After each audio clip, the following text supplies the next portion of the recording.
네, 하나님 말씀 제가 봉독해 드리겠습니다. 구절이 좀 많아서 봉독해 드리도록 하겠습니다. 창세기 16장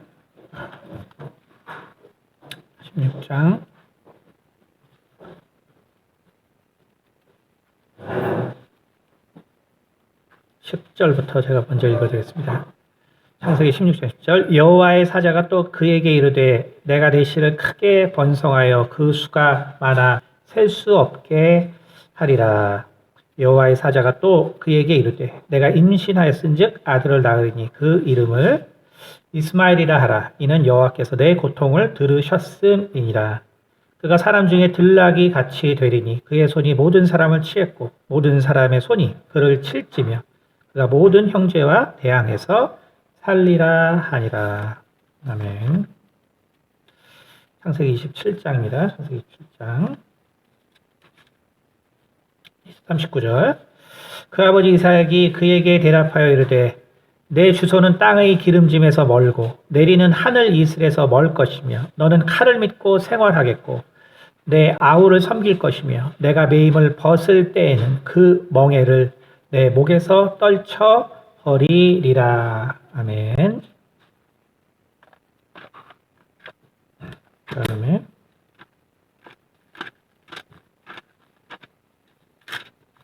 욥기에 읽겠습니다. 욥기 5장입니다. 5장 6절입니다.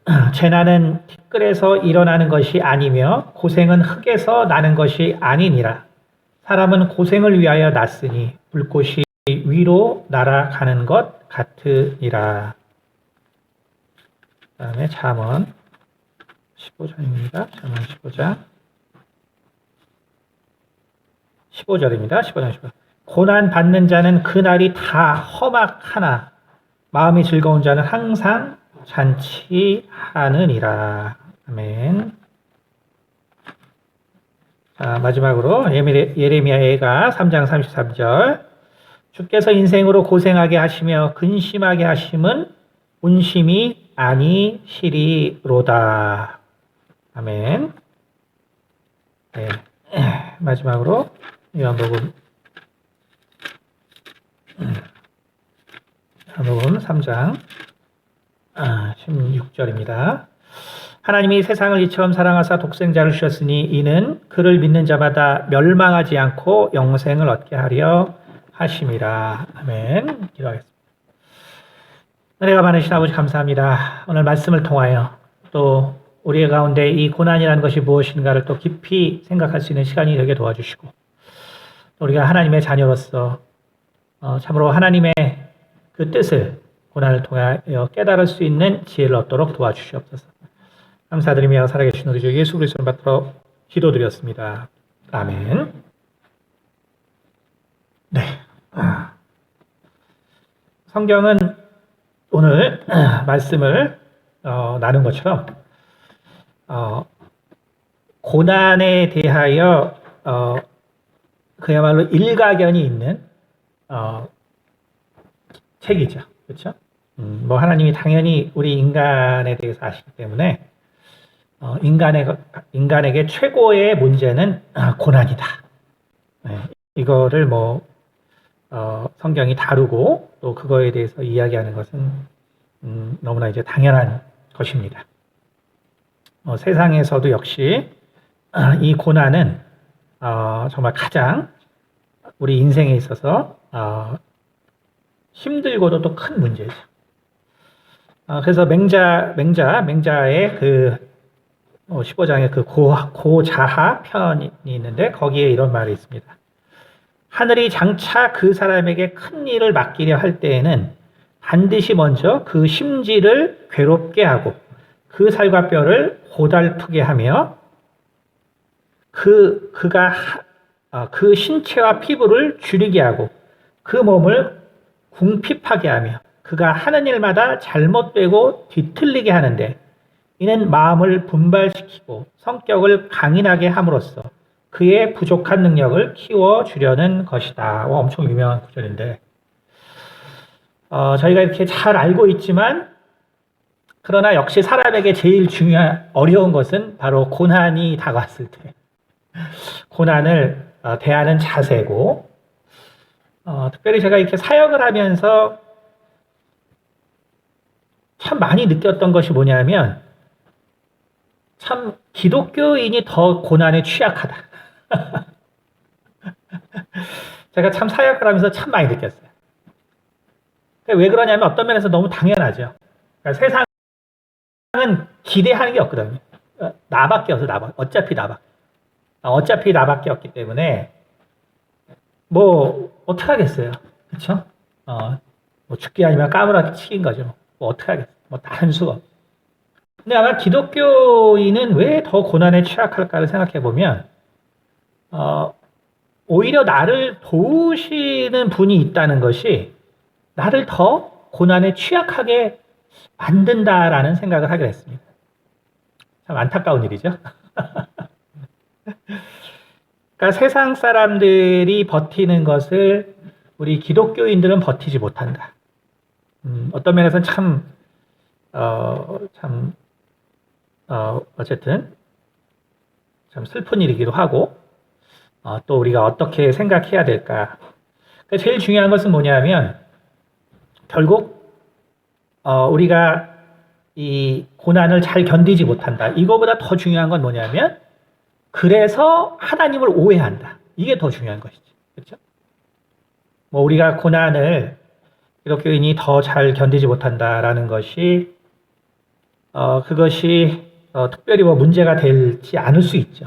하지만 내가 그것 때문에 하나님을 오해한다면 그것은 진정한 문제가 되는 것입니다. 우리가 계속 이 하나님께서 정말 만드신 이 세상 그리고 과학적으로도 하나님이 정말로 이 세상을 만드셨다. 그리고 하나님께서 만드셨기 때문에 우리 인생에게 그 특징들을 주셨습니다. 그렇죠? 특징들을 주셨습니다. 그거의 대표적인 것이 사실은 야곱이 그 12아들을 위해서 기도한 것이죠. 12아들을 기도한 것. 뭐 12아들이면 우리 같으면 어때요? 우리 같으면 첫째 아들부터 12아들까지 똑같이 기도할 것 같아요. 좋은 것만 다 갖다가 첫째부터 12아들까지. 근데 이제 야곱은 하나님의 영감대로 기도하다 보니까 그렇지가 않은 거예요. 12아들이 다 달라요. 다 달라. 그쵸? 그것은 무엇이냐면은, 사람마다 결국 어떤 특성이 있고, 또 그렇게 살아갈 수밖에 없는 어떠한 길들이 존재한다라는 것을 이야기하는 것이죠. 그렇죠? 자, 그런데 바로 이것을 우연히 발견하게 된 것이 바로 동양의 지혜의 역사다라고 얘기해요. 동양의 지혜. 그리고 그 차이에는 바로 세상의 기본 이 구성 원소를 무엇으로 생각했느냐가 그것을 결정합니다. 놀랍게도. 다시 말하면 예를 들어서 우리나라 태극기가 예전에도 한번 했지만 정말 세상 어디에도 없는 이렇게 철학적인 민족이 있을까? 정말 태극기를 보면 뭐 태극기 의미를 아시는 분이 뭐 얼마나 있을지 모르겠지만 태극기를 보면은 이렇게 철학적인 민족가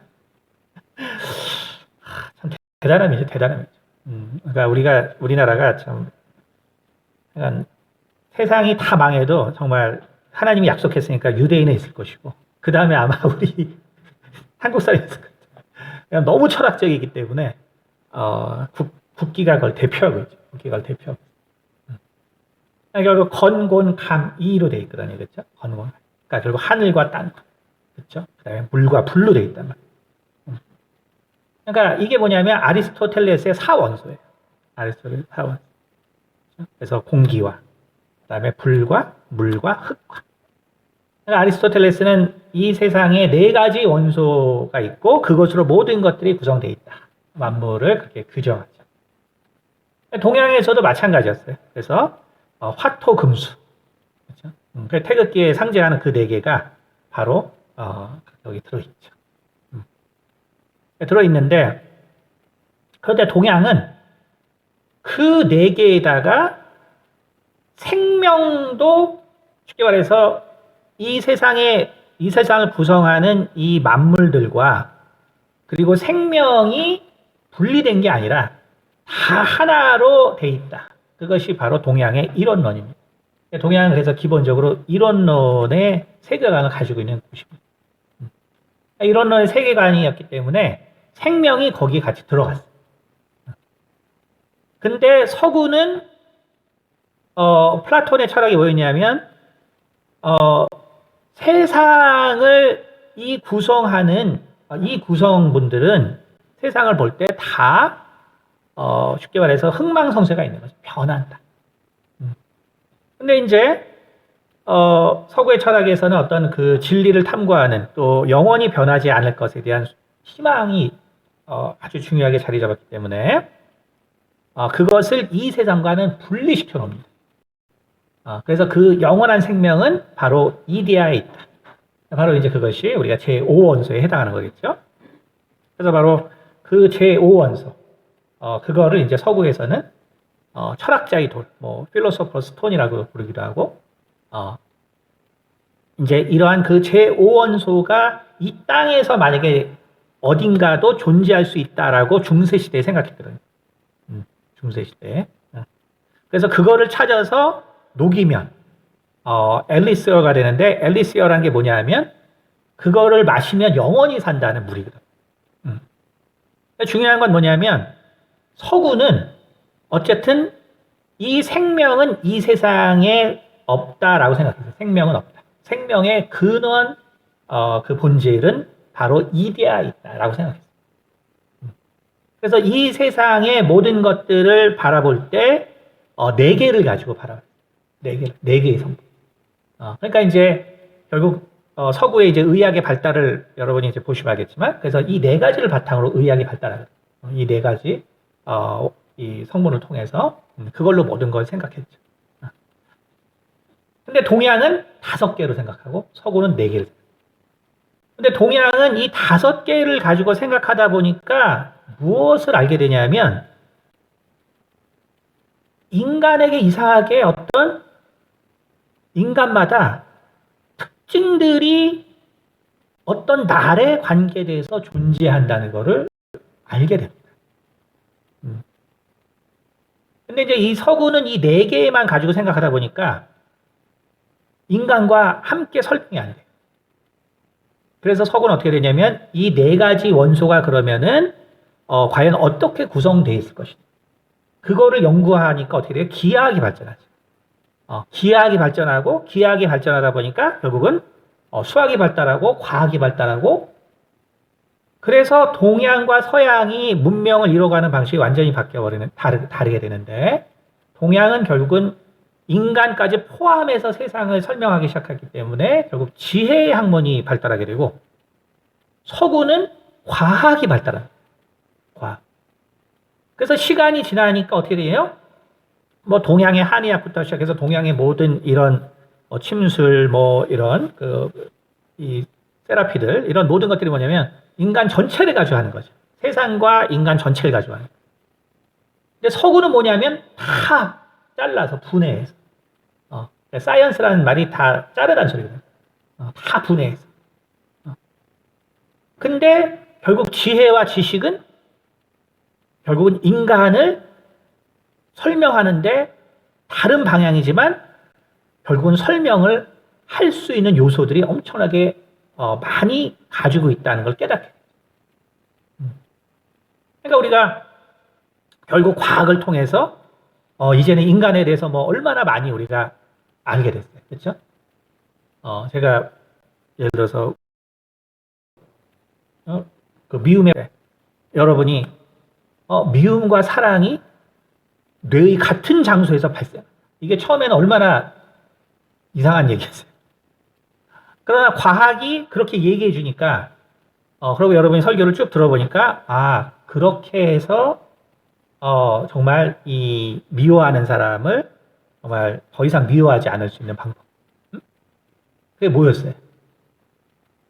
결국 그 내가 미워하는 사람에 대해서 계속 좋은 정보를 쏟아 부어주는 거예요.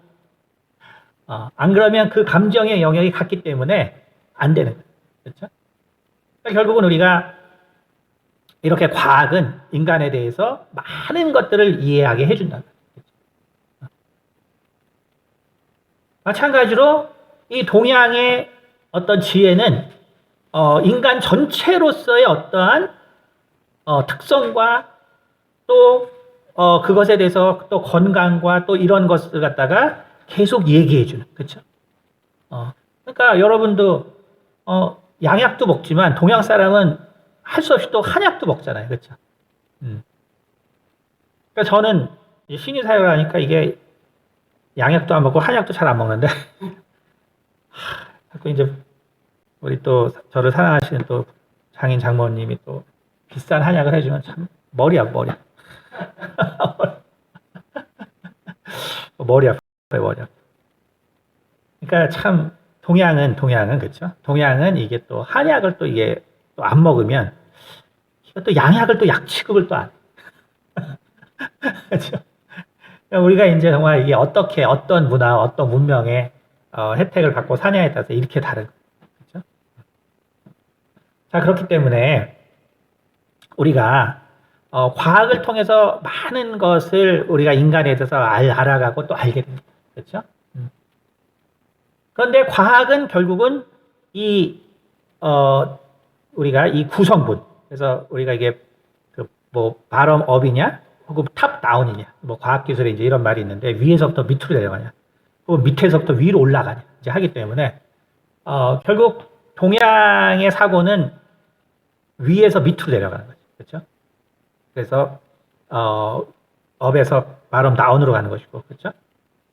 그다음에 과학은 뭐냐면은 서구의 과학은 바로 밑바탕으로부터 위로 올라가는.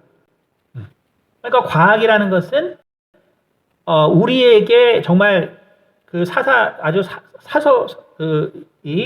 아주 간단한 것부터, 그렇죠? 우리 육체에 좋은 것들은 엄청나게 우리 가운데 많은 정보를 준단 말이에요, 그렇죠? 그런데 이게 밑에서부터 올라오는 거기 때문에 그래서 그것이 그런 것들이 우리의 삶에 어떤 영향을 주는데 하는 철학적인 문제로 가면은 어려운 거죠. 그렇죠? 어려워. 예를 들어서 내 DNA가 이래. 그래서 요즘 DNA 분석하는데 많이 값이 떨어져가지고 지금 한 6, 70만 원밖에 안 한단 말이에요. 내 유전자 다 분석하는데 엄청나게 싸죠. 이제 맞춤형 이제 의료 시대가 이제 다가오는. 근데 그래서 내가 뭘 어떻게 살아야 되는데 하면은 이제 그건 답이 없는 거죠. 그렇죠? 과학이 얘기해 줄 수 있는 거는 네가 이런 암이 얼마의 확률로 걸릴 수 있어. 이런 거죠, 주로. 그렇죠? 과학이 많은 걸 얘기해 주지만 인간 본연에 대해서는 정말 이 물질적인 거는 얘기해 줘도 통합적인 거는 과학이 아직 얘기해 주기 어렵다. 근데 이제 동양은 통합적으로 진행되었기 때문에 거기에는 인간에 대한 어떤 지혜가 들어있어요. 지혜. 우리가 어떻게 살아야 돼. 근데 여기서 중요한 건 뭐냐면 우리가 과학을 하든 운명을 하든 핵심은 뭐냐면 결국 하나님이 만들어 놓은 세상이라는 거예요. 우리가 이렇게 알든 저렇게 알든 중요한 거는 하나님이 만들어 놓은 세상이야. 하나님이 만들어 놓은 세상. 그렇기 때문에 우리가 과학을 통해서 정말 필요한 또 많은 정보를 또 얻을 수도 있고, 그러나 또 어떤 것은 이런 부분은 이거는 하나님을 모르기 때문에 일어난 부분이다라고 할 수 있는 것이죠. 그렇죠? 그러니까 과학이 아무리 우리에게 많은 정보를 줘도 우리가 예를 들어서 진화론을 받아들이지 않는단 말이에요. 왜냐하면 이거는 하나님을 모르기 때문에 나온 것이다. 우리는 이렇게 딱 거기서 선을 그어줄 수 있지. 결국 동양의 운명학의 것도 뭐냐면 우리가 거기서 배울 수 있는 지혜가 있어요. 지혜가 있는데 그런데 이건 하나님을 모르기 때문에 이런 말이 나왔다라는 부분들이. 그러니까 결국 우리가 이것을 어떻게 조화롭게 이해할 때 결국 우리는 세상에 있는 모든 것들을 결국 이해할 수 있다. 세상에 있는 모든 것들을 이해할 수 있다. 그래서 우리가 아까 처음에 말씀드린 것처럼 왜 하나님을 믿는 사람들이 더 고난에 취약한가? 그건 거꾸로 말하면 그러면 세상에서는 고난에 대해서 어떻게 생각하냐? 이거를 생각해 볼 필요가 있죠. 그렇죠? 그래서 고난은 기본적으로 이 동양과 그리고 서양에는 큰 차이가 존재합니다. 특히 이제 종교와 기독교와 그리고 이제 우리가 동양에 살고 어떤 차이가 있는가? 고난이라는 것은 사실 그 단어 자체를 볼 때 사실 거기에 인생의 모든 의미가 들어있어요. 사실 이 고난이라는 것이 그냥 딱 한 단어지만 사실 이것만큼 우리 이 인간과 세상에 대해서 다 표현하고 있는 단어가 없어요, 사실. 그게 한 단어지만, 이것이 사실은 인간과 세상에 대해서 정말로 다 표현한 단어입니다. 특히 고난을 동양적으로 말하면 말 그대로, 고통스러운 것과 어지러운 거거든요. 그러니까 동양은, 고난이라는 말 자체가 뭘 얘기하냐면, 정신적인 문제예요, 정신적. 그러니까 우리가 동양에서 고난이라 그러면 그냥 정신적인 문제, 정신적. 단어 자체가 고난이 별게 아니라 정신적인 문제, 정신적. 동양에서. 동양. 그러니까 동양은 답도 어떻게 돼요?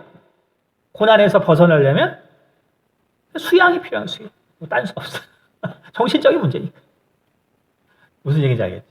그러니까 그 단어 자체가 벌써 그 해결책을 거기 가지고 있는. 그러니까 동양은 그냥 고난 자체가 정신적인 문제입니다. 정신적인. 그러니까 쉽게 말해서 고난이라는 것은 내 생각의 문제이기 때문에 그냥 내가 해결해야 되는. 내가 온전히 돼. 온전히 내가 해결. 그렇죠? 그러니까 고난이 왜 생겨요? 고난은 다른 데서 생기는 게 아니라 타인 때문에 생기는 거예요. 내가 혼자 살면 아무 문제 없어. 이 세상 누구랑 내가 같이 살아야 되니까 힘든 거야. 그러니까 결국 그래서 고난을 극복하기 위해서는 결국은 이제 출가를 하는 것이고 또 탈속을 하는 것이고 자연으로 돌아가는 거죠.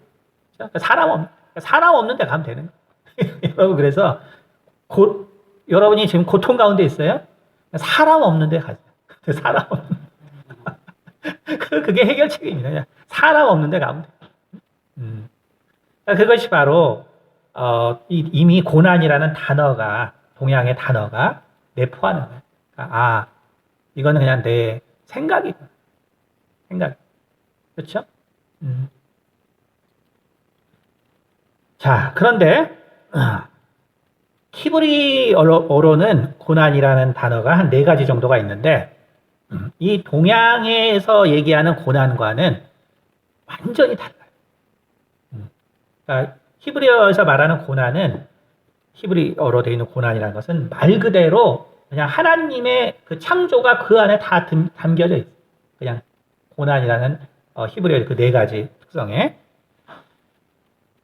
히브리어의 특징 자체가 어떤 실제적인 형상을 다루기 때문에 히브리어의 고난이라는 것은 본질적으로 어떤 의미냐면 좁다는 의미예요. 좁다. 내가 아주 내가 너무 좁은 곳에 박혀 있는 상태. 내가 아주 정말 좁은 곳에 내가 꼼짝달짝 못하고 있는 상태. 그게 고난. 그러니까 히브리어로 고난이라고 할 때는 내가 어떻게도 할 수 없는 상태. 쉽게 말해서 그런데 또 고난은 뭐냐면 내가 또 일을 하는 거예요. 일을 하는데 결국은 내가 원하지 않는 일을 하는 상태죠. 내가 원하지 않는 일을 하는 상태. 그리고 내가 하는 어떤 내 삶이 좁기 때문에 내 마음대로 나의 행동을 펼칠 수 없는 상태. 그러니까 한마디로 말해서 히브리서에서 말하는 고난이라는 것은 히브리어에서 말하는 고난이라는 것은 그래서 노예 상태를 말하는 노예 상태. 노예 상태. 그러니까 제가 이제 이 설교를 할 때 쉽게 말하면 이건 저의 신학이죠. 저의 신학에서 최고로 제가 중요시하는 것은 자유의지란 말이에요. 그렇죠? 자유의지. 제가 왜 그것을 그래서 그 자유의지를 강조한다고 해서 여러분이 그러면 신 목사님이 예정론을 받아들이지 않나? 그거는 제 설교 다 안 들어가세요. 그래서 자유의지와 예정론 그거 꼭 들어보셔야 돼요. 그거는 이제 제가 자유의지와 예정론의 관계 제가 정의해 놓은 거 쭉 나오니까 제가 왜 이 자유의지를 강조하냐면 뭐 아시겠지만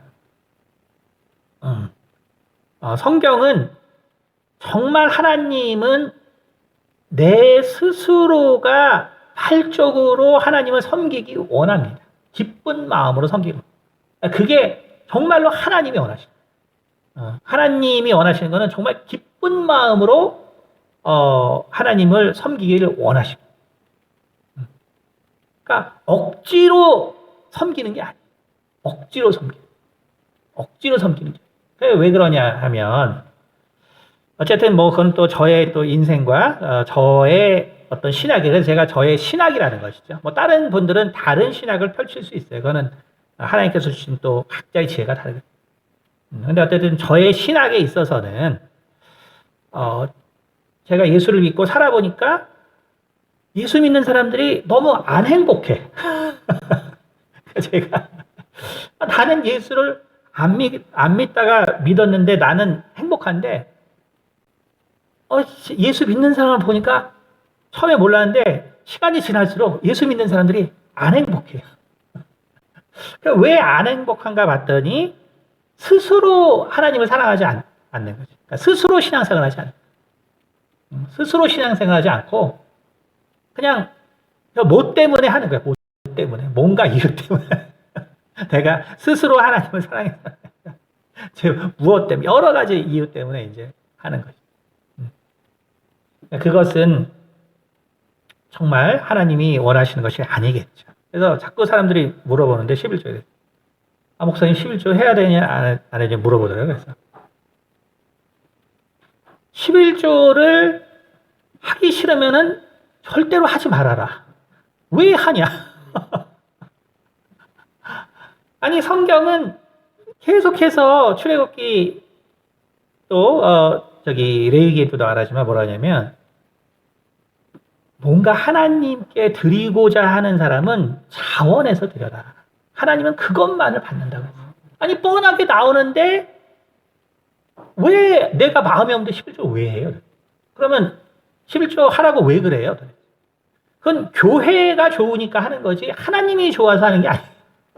그 돈 받으면 교회가 좋은 거예요. 그거를 낸 사람은 하나도 유익이 없습니다. 하나도 유익. 왜 하나님이 안 받으시나? 내가 하나도 안 기뻐서 냈는데 그거 하나님 받으세요? 뭐 그래도 다 하나님 받는다고 하죠. 성경 어디 그렇게 나오세요? 성경 어디에 내가 억지로 내는데 그것 때문에 복 받는다고 어디 있어요? 그런 거 없어요. 없지. 그러니까 모든 것은 우리가 정말 우리 스스로 해야 돼. 스스로.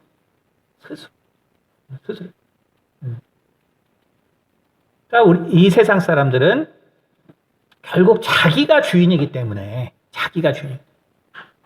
그러니까 어쩔 수 없이 자기 스스로 할 수밖에 없는 거예요. 어쩔 수. 그러니까 이 고통이 다가와도 이 세상은 어쩔 수 없는 거죠. 어쩔 수 없는. 그렇죠? 내가 주인인데 혼수가 있겠어. 근데 우리는 나를 도와주는 존재가 있단 말이에요. 그러면 그 존재가 있으니까 나는 더 잘 고난을 극복해야 되는데 어떻게 고난을 더 잘 극복을 못해? 오히려 나를 도와줄 존재가 있다는 것이 얼마나 큰 힘과 능력이 되는데, 내가 어려울 때, 정말 하나님이 어떻게든 해 주실 거야. 하나님이 도와주실 거야. 그러니까 난 담대할 수 있어. 이렇게 나가는 게 아니라, 하나님이 있는데, 왜 나는 이러니? 그러니까 이게 결국은 하나님이 정말 우리 가운데 주시려는 게 뭐냐? 자유다, 자유. 자유라는 것은 뭐냐면, 정말 내 마음 깊숙한 곳에서 나오는 하나님에 대한 사랑과 열망. 진정한 자유다. 내 스스로에게서 나오는 열망. 그런 신앙이 있을 때는 하나님이 계시다는 것이 얼마나 든든해. 그러니까 내가 더 담대하게 그 고난을 헤쳐나갈 수 있다. 근데 우리가 그러한 마음이 아니라 오히려 하나님이 왜 나를 이렇게 놔두고 하나님이 왜 날 도와주지 않고 이래버리면 세상 사람들보다 더 못하게 됩니다.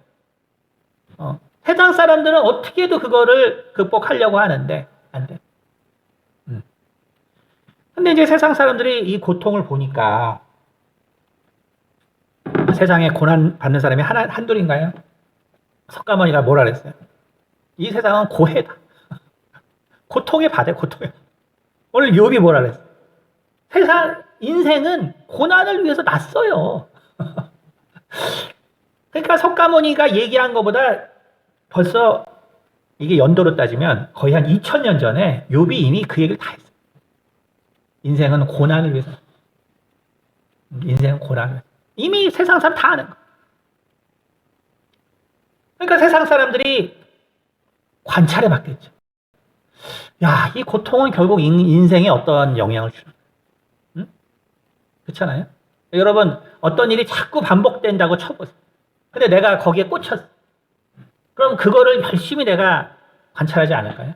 그렇죠? 그러니까 저도 뭐 이렇게 아픈 사람한테 신유사역을 하니까 누가 아프기만 하면 이제 꽂혀서 이제 보는 거죠. 왜 아플까? 그러니까 저는 이제 젊을 때는 지하철 타는 것도 힘들어요. 옛날에 뭐 시끄럽고 복잡했죠. 그러면 뭐 누가 아프댄다, 뭐가 아프다, 내가 어디 아프다. 그럼 제가 그걸 가만히 보래. 그 사람한테 전철 타다. 어디가 아프지? 물어봐. 쫓아가서 이제 물어봐. 그렇게 전도한다. 그러니까 이제 우리가 뭐에 꽂히면 이제 세상에 대해서 그거에 대해서 바라. 뭐 세상 사람들이 고난 받는 사람이 한둘이 아니니 고난에 대해서 이제 꽂히게 되는 거예요. 그렇죠? 꽂히게 돼. 그래서 고난이 뭐냐? 그렇죠? 고난이 뭐냐? 이렇게 꽂히게 되니까 그러니까 이제 아까 다시 한번 맹자 같은 사람이 이런 말하는데 이게 욥기에 나온 욥이 경험한 거랑 똑같잖아요. 그렇죠? 다시 한번 읽어드리면 맹자가 하늘이 장차 그 사람에게 큰 일을 맡기려 할 때에는 반드시 먼저 그 심지를 괴롭게 하고 그 살과 뼈를 고달프게 하고 그 신체와 피부를 줄이게 하고 그 몸을 궁핍하게 하고 그가 하는 일마다 잘못되고 뒤틀리게 하는데 이는 마음을 분발시키고 성격을 강인하게 함으로써 그의 부족한 능력을 키워주려는 것이다. 이거 성경 말씀보다 더 성경적이네. 그렇죠? 욥이 경험한 건 완전 똑같아. 맹자가 하는 말이. 그러니까 고난에는 이제 어떤 의미가 있구나. 그렇죠? 어떤 의미가 있구나. 인간이 그러니까 하나님이 만들어 놓은 거를 발견하는 거예요. 하늘이 어떤 뜻을 사람에게 시키려고 하는 뭔지 모르지만 이 인간의 고난이 인간이 망하게 하려는 것이 아니다. 여러분 그것이 세상 사람들도 깨달은 거예요. 그러니까 제가 너무 답답한 게 뭐냐면 여러분이 겪는 고통은 하나님이 여러분을 망하게 하려고 주는 게 아니에요. 오늘 예레미야의 3장 4절에 뭐냐면 하나님이 인생에게 고난을 주시는 것은 그 본심이 아니야. 너무 말을 많이 해도 그래서요. 이제 기독교 그래서요. 나보고 어쩌 참 너무나 이제 참 답답해요. 그러니까 세상 사람들이 봤는데 이 고난은 인간이 망하는 것이 아니구나. 그렇죠? 그래서 여러분 우리가 이런 운명학을 바라볼 때 결국 이 정말 이 나쁜, 쉽게 말해서 자기의 이 뱃속을 채우려는 이 명리학자들은 결국 이 고난의 의미를 정확하게 가르쳐 주지 않죠. 우리가 그것을 보통 이제 살이라고 얘기하죠. 무슨 살이 꼈다, 무슨 살이 꼈다. 근데 그 살의 종류가 거의 70가지다, 70. 그러니까 살이 없는 살. 살이 없는 살이에요. 그러니까 뭐 무슨 8글자인데 거기 살이 없을 수가 없는 거예요. 없을 수. 그리고 또 뭐가 있냐면 형충파해라는 거예요. 형충파해. 그러니까 당신한테 이런 형이 있고 이런 파가 있고 이런 충이 있고 형충파해. 이것 때문에 당신 인생에 꼬였어. 이렇게 이제 얘기하는. 자, 그러니까 그런 이제 부류는 그야말로 이제 자기의 이제 유익을 우리 사도행전에 나오는 것처럼 돈 벌려고 이제 하는 사람들. 원래 이 사람의 운명이라는 것도 결국 하나님께서 해놓은 것을 깨달은 거기 때문에 그래서 사실 이 우리가 동양의 명리학이라고 하는 거에서 제일 중요한 부분이 그래서 뭐냐면 실은 고난에 대한 거예요. 뭐 당연한 거예요. 이 사람들도 왜 이런 걸 해봤겠어요? 누가 잘 됐기 때문에 했을까요? 고통이 많아서 이것도 안 해요. 석가모니가 승승장구해서 정말 깨달음을 얻었나요? 고통이 많아서 깨달은 거죠. 고통이 많아. 그러니까 모든 것들은 인간은 그래서 여러분 고통이 많을 때 어떤 본질을 생각해요.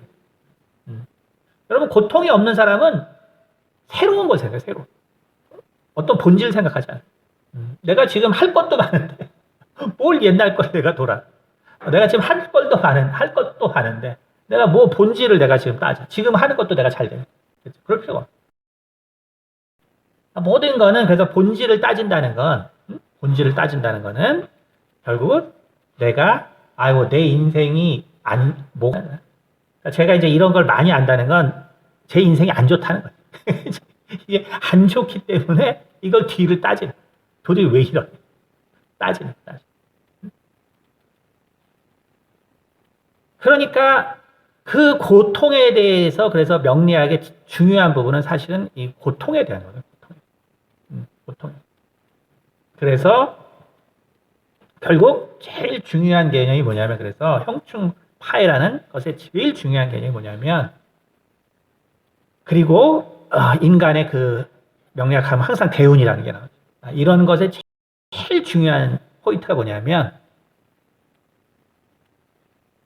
한 번 고생한 사람은 반드시 웃을 날이 있다. 크게 고생한 사람은 반드시 웃을 날이 있다. 또 반대로 내가 정말 형통한 사람은 반드시 고통스러운 날이 온다. 무슨 얘기 알겠어요? 그러니까 나에게 아주 큰 고통이 있던 사람에게는 반드시 좋은 날이 온다는 것이고 그 다음에 나에게 좋은 날만 있었던 사람은 반드시 좋지 않은 날이 온다는 거예요. 여러분 그것이 이 명리학에서 되게 아주 중요하게 다루는 것이에요. 왜? 그것이 결국 인간의 문제이기 때문에. 인간의 문제이기 때문에. 그렇죠? 그래서 우리는 그렇다면 당연히 하나님이 이 부분을 이미 창세기부터 다 얘기했겠구나라는 걸 우리는 알 수가 있는 것이죠. 그렇죠? 그래서 이러한 이 부분, 그래서 인간이 어떻게 살아갈 거에 대해서 제일 먼저 쉽게 말해서 하나님에게 속하지 않은 사람. 그러나 오늘 요한복음 3장 16절에 말한 것처럼 하나님이 정말 사랑하는 이 세상 사람. 그것이 뭐냐 하면 바로 처음 나온 것이 바로 이스마엘에 대한 내용입니다. 이스마엘. 자, 뭐해서 16장 10절. 여호와의 사자가 또 그에게 이르되 내가 내 씨를 크게 번성하라. 이게 지금 그렇죠? 하갈이 막 이제 너무 고통스러워하니까 10절에 여호와의 사자가 또 그에게 이르되 내가 내 씨를 크게 번수가 많아 셀 수 없게 하리라. 그 다음 또 뭐랬어요? 여호와의 사자가 또 그에게 이르되 내가 임신하였은즉 아들을 낳으리니 그 이름을 이스마엘이라. 이는 여호와께서 내 고통을 들으셨음이니라. 그가 사람 중에서 들나귀 같이 되리니 그의 손이 모든 사람을 치겠고 모든 사람의 손이 그를 칠지며 그가 모든 형제와 대항해서 살리라 하리라. 여러분, 그래서 이 구절을 우리가 잘 이해를 해야 돼요. 뭘 잘 이해해야 되냐면, 진짜 하나님은 요한복음 3장 16장에 있는 것처럼 하나님이 세상을 이처럼 사랑하시고, 세상을 정말 이처럼 사랑하시고, 그러니까 우리가 정말 세상 사람들을 사랑해야 돼요. 그러니까 그들을 구원하기 위해서 우리는 참 끝까지 노력해야 돼요. 오늘 하갈이 정말 이렇게 고통을 당하는데 하나님 처음에 뭐를 얘기하냐면은 10절에 여호와의 사자가 또 그에게 이르시되 내가 내 씨를 크게 번성하여 셀 수 없게 하리라. 근데 이 말을 누가 지금 받은 은혜냐면 아브라함이 받은 아브라함. 그 바로 앞에. 그러니까 아브라함이 얼마나 많은 고통을 당해요. 그렇죠? 얼마나 많은 고통을 당합니다. 그래서 하나님께 진짜 정말 그래서 받은 그 약속인데 우리가 이 하갈의 얘기를 들으면 와, 이 여자는 아브라함보다 더 뛰어난가? 뭐지? 똑같은 약속. 똑같은 약속. 그렇죠? 결국 뭘 얘기하는 거예요? 성경이 여인에게 가장 중요한 거는 결국 자녀라는 걸 얘기해 주는 거예요. 그러니까 아브라함이 어떤 고통을 당할지 몰라도 여자들은 그걸 안다는 거예요. 누굴 통해서? 자녀를 통해서. 그러니까 아브라함한테 뭐 이렇게 힘들게 줬는데 하갈한테 뭐 이렇게 쉽게 똑같은 은혜를 주냐 이렇게 생각하면 안 돼. 하갈이 지금 받은 고통은 아브라함이 받은 고통과 같다는 걸 얘기하고 하나님 그렇게 보신다. 그러니까 정말 여인이 겪는 그 모든 고통 중에 최고는 다른 게 아니죠. 자녀. 이 태중에 있는 아이. 이 아이를 어떻게 지킬 것인가. 그러니까 그것을 통해서 받는 고통이 정말 너무너무나 크다는 것을 하나님은 인정하고 있다는 거예요. 우리 그 부분을 먼저 알아야 해요. 그래서 여호와의 사자가 또 그에게 이르되 내가 내 씨를 크게 번성하여 그 수가 많아 셀 수 없게 하리라. 자, 그런데 12절에 어떤 말을 주냐면 그가 사람 중에 들나귀 같이 되리니 그의 손이 모든 사람을 치겠고 모든 사람의 손이 그를 칠지며 그가 모든 형제와 대항해서 살리라. 그렇죠? 자, 아까도 말했죠. 결국 인간은 사람 때문에 힘든 거예요. 사람 때문에 힘든 거예요. 그러니까 인간은요, 그냥 사람하고 있기만 하고 또 힘든 거예요, 인간. 그러니까 인생이 웃긴 게 그냥 사람하고 있기 때문에 힘든 거예요. 그러니까 여러분이 부부가 그냥 괜히 힘든 게 아니라 그냥 같이 있기 때문에 힘든 거예요. 그러니까 이유를 찾지 마세요. 그러니까 내가 이 사람하고 만나서 힘들고 저 사람하고 만나서 힘든 게 아니라 인생은 그냥 사람하고 있으면 힘든 거예요. 자, 그런데 뭐라 그랬어요? 그의 손이 모든 사람을 치겠고 모든 사람의 손이 또 그를 쳐요. 그러니까 뭐예요? 근데 네 아들은 최고의 고통 중에 살 것이다. 이거예요. 그러니까 그쵸? 물론 이제 하갈이 이제 이 말의 의미를 깊이 생각을 못 했겠지만, 그러나 하나님이 이스마엘의 인생에 대해서 얘기하는데, 결국 이스마엘의 인생이라는 것은 인간이 겪을 수 있는 최고의 고통의 삶을 살 수밖에 없다. 이게 명리학적으로는 너는 편관격이다라는 것입니다. 너는 편관격이다라는 거예요. 네. 그런데 하나님이 처음에 뭐라고 얘기했어요? 근데 그 이스마엘을 통해서 그 수가 셀 수 없게 많은 것이다. 여러분, 이것을 우리는 항상 잘 주목해요. 하나님을 모르는 사람들이라고 고통을 당하고 그걸로 망하게 하지 않았다. 그러니까 하나님을 모르는 사람일지라도, 하나님과 상관없이 사는 사람일지라도 그가 고통에서 멸망하는 것을 원하지 않는 하나님.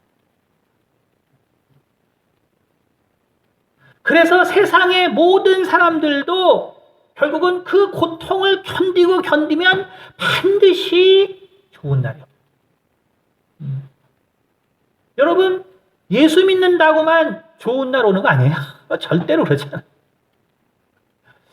예수 믿는다고만 좋은 날 오는 거 아니에요. 여러분, 세상 성공한 사람들 보세요. 다 고통을 이겨낸 사람들이 성공. 그렇죠? 고통을 이겨낸 사람들이 성공.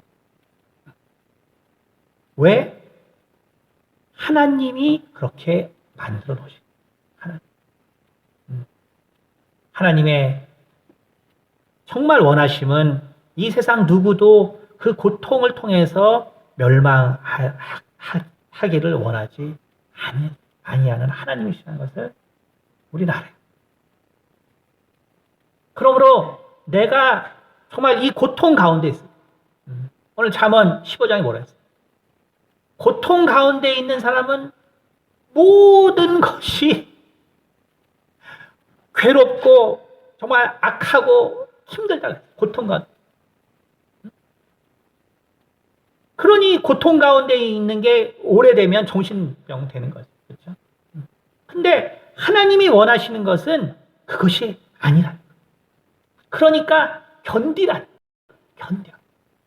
사람들이 너를 치고 너도 사람을 치겠지만 네 마지막은 정말 좋을 것이다. 이것이 이스마엘에게 하는 말.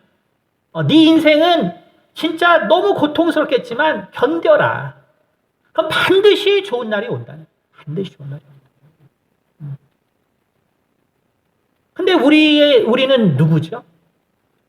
네, 우리는 하나님이 나를 도우시는 사람들이죠.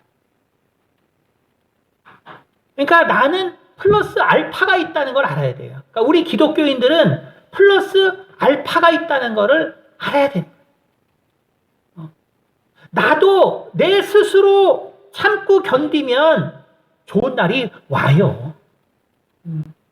여러분, 하나님을 안 믿어도 내가 참고 견디면 좋은 날이 와요. 왜? 하나님이 그렇게 만들었으니까. 그런데 우리는 거기다가 나를 돕는 하나님이 계시다. 근데 왜 이렇게 고통에 취약하냐? 우리 기독교인들이 왜 이렇게 고통에 취약하냐?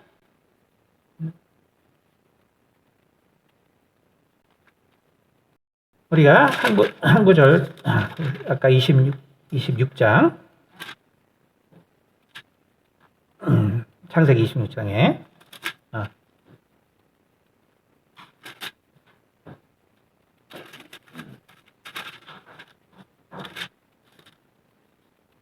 네, 27장에 제가 30절 다시 읽어드리겠습니다. 그 아버지 이삭이 그에게 대답하여 이르되 내 주소는 땅의 기름짐에서 멀고 내리는 하늘 이슬에서 멀 것이고 너는 칼을 빚고 생활하겠고 내 아우를 섬길 것이고 내가 매임을 벗을 때에는 그 멍에를 내 목에서 떨쳐 버리리라 하였다. 그쵸? 그러니까 여러분 정말 이 에서에 대해서 이게 이삭은 얼마나 에서를 사랑했어요. 그렇죠? 이삭은 에서를 너무너무 사랑했죠.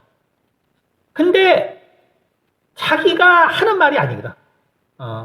정말 이 이삭에게 에서에게 복을 줘서 그 미래를 펼쳐줘야 되는데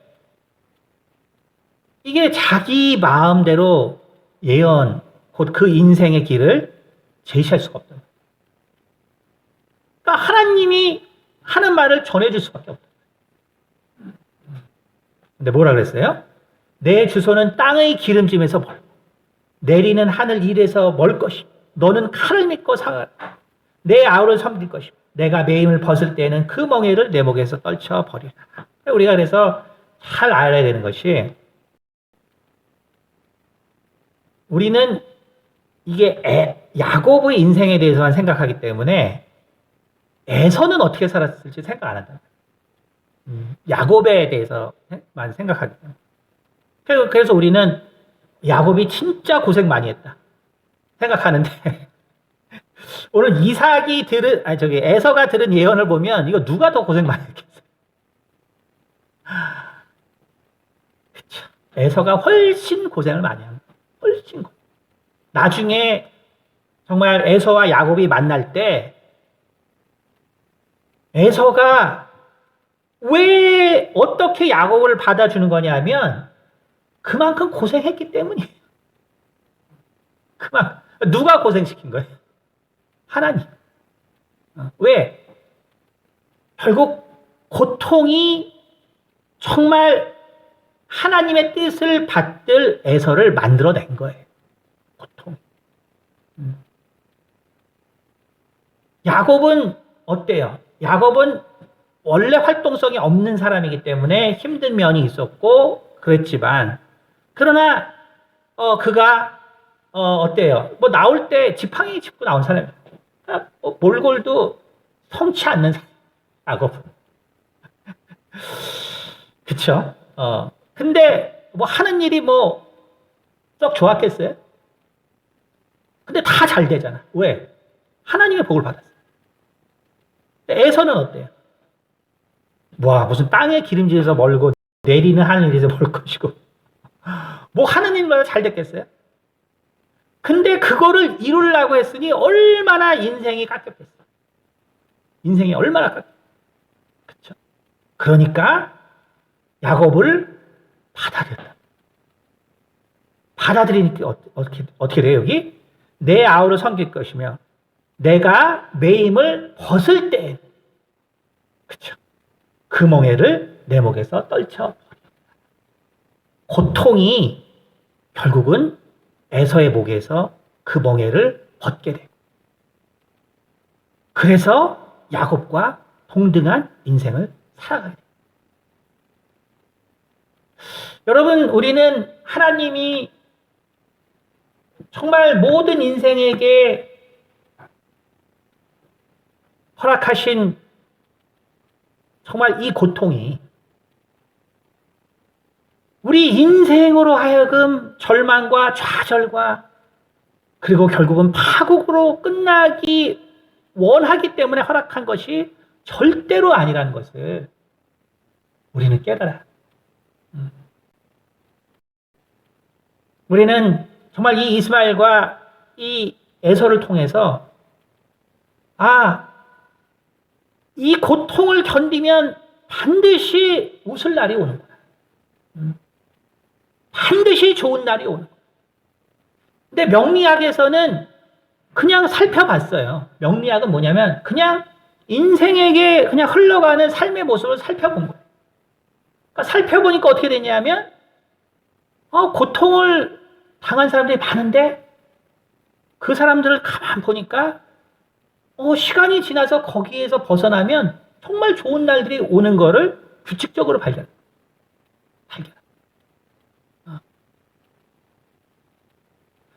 그래서 명리학에서는 뭐라 그러냐면 그걸 우리가 충이라고 해요.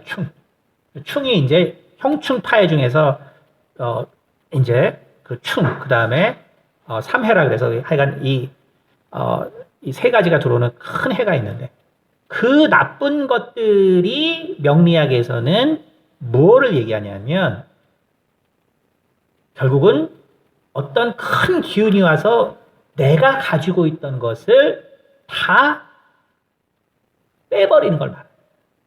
명리학에서 고통이라는 건 뭐냐면 차 있던 거를 빼내는 걸 말해요. 무슨 얘기인지 알겠어요? 그러니까 우리가 고통하면은 그 정의가 용어에 따라 다른 거죠. 그 쓰는 분야에 따라서. 그러니까 명리학에서 그래서 고통이라는 건 뭐냐면 바로 있던 거를 빼내는 거를 고통이라고. 있던 걸 빼내는. 그러니까 내가 다 지금 잘 하고 있어. 근데 갑자기 어느 기운이 와서 내 가진 걸 다 가져갔어. 그게 고통인 거야. 내가 잘 하고 있던 거, 내가 잘 지내고 있던 거, 내가 좋은 건강으로 있던 거, 내가 돈이 있던 거. 어느 날 갑자기 뭐가 와서 다 가져가. 그게 고통인데 그걸 충이라고 한다. 근데 명리학에서 뭘 얘기하냐면 그런데 그 빈자리에 그 고통을 견디면 더 좋은 걸로 채워져. 더 좋은 걸로 채워져. 그러니까 견뎌. 여러분, 근데 말한 것처럼 명리학은 하나님을 모르기 때문에 그냥 하나님이 만들어 놓은 인간의 세상에 돌아가는 흐름을 표현해 놓은 거라고. 여러분, 그래서 세상 사람들도 고통을 견디는 거예요. 그래서 세상 사람들도 고통을 견디면 좋은 날이 오는 거예요. 여러분, 그것이 하나님이 그렇게 해놓은 거예요. 근데 왜 기독교인들이 고통에 더 취약하냐? 왜 이 고통과 고난에 더 취약? 아니에요. 우리는 반드시 이 고통을 견디고 나면 반드시 웃을 날이 있고 반드시 더 좋은 날이 옵니다.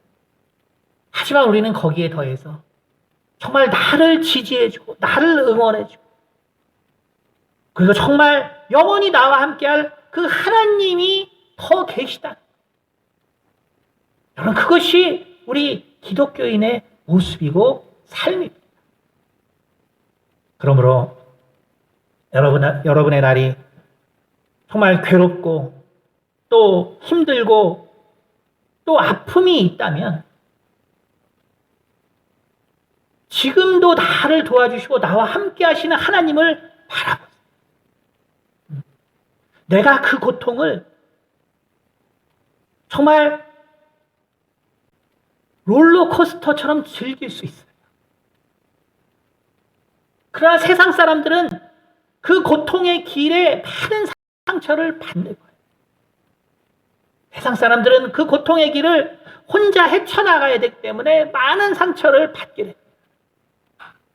하지만 하나님이 함께 한다는 건 뭐냐면 오늘 정말 이 이삭이 겪었던 하나님, 아브라함이 겪었던 하나님, 정말 야곱이 겪었던 하나님처럼 비록 그 고통이 있지만 하나님이 내게 주신 이 사명을 통해서 나의 그 고통과 그것을 그 사명의 마음으로 감당하는 능력을 가진 사람들을 이야기하는 것입니다. 그러므로 우리는 하나님께서 이러한 고통을 허락하신 이유를 우리가 기억하고 그리고 그것이 허락된 이유는 다른 것이 아니에요. 그것은 인간의 죄 때문에 그런 거죠. 인간의 죄 때문에 우리는 그냥 누구와 같이 있으면 시간이 지나면 힘들어지는 거예요. 그냥 특별히 저 사람 때문에 그런 게 아니에요. 우리 죄성 때문에 그래요. 우리 죄성 때문에 아무리 좋은 사람하고 만나도 시간이 지나면 힘들어져요. 그러나 우리가 정말 나를 도와주시는 하나님과 함께 계신다면 우리는 이러한 고통에 대한 다른 시각 그리고 하나님의 정말 도우심을 통해서 오히려 이것을 통하여 하나님께 준비된 자로 거듭날 수 있을 것입니다. 기도하겠습니다. 은혜가 많으신 아버지 감사합니다. 우린 다시 한번 하나님께서 우리 가운데 허락하신 이 인생의 의미를 생각할 수 있도록 도와주시고 그리고 그 모든 것들이 결국 우리의 죄로 말미암은 것이지만 그러나 하나님이 그 인생 하나하나를 정말 사랑하시기에 그 고통의 끝에는 그것의 대가를, 그것의 책임을 물으시는 것이 아니라 참으로 우리 가운데 좋은 날을 준비하신 하나님, 우리가 다시 한번 감사를 드립니다.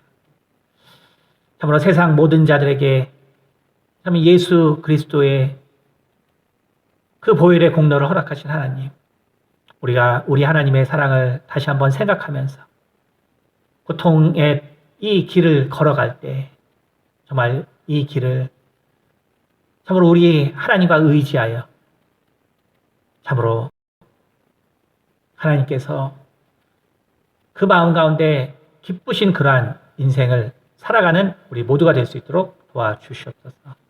감사드리며 살아계신 우리 주 예수 그리스도를 받들어 기도드렸습니다. 아멘.